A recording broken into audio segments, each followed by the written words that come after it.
Hello, midlife learners. I'm here with some tips to help you find sources for your papers.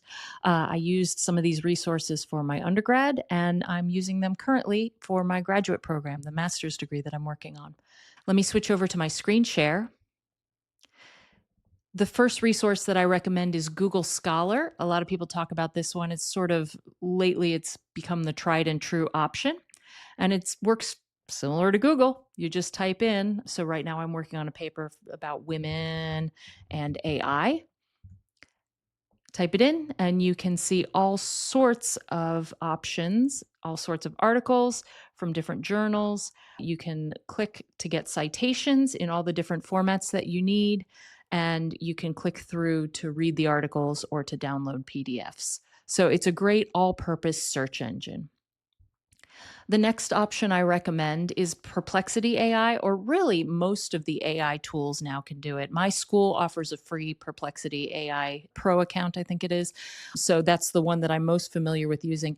But if you're using an AI tool, in addition to just a search bar, it's really helpful because it gives you a lot more options for what you're looking for. You can really get specific about it. So when I use a search tool like this, I'll type in something like, I'm working on a paper about women and AI. Help me find sources that talk about AI adoption. I can't type. In the workforce.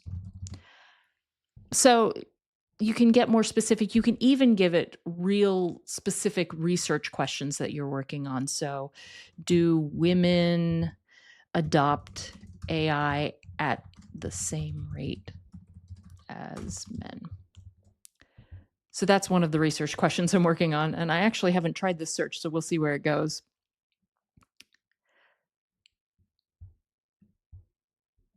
So it'll give you a real survey of the views on it.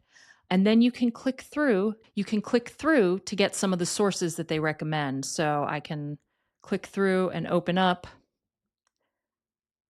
this paper, pretty useful, and I can see. Now, it's great for finding resources, but because you don't have some of the same information about whether it was peer reviewed, how to cite it, things like that, you'll have to do a little more work to vet the sources and to make sure that you're citing them correctly.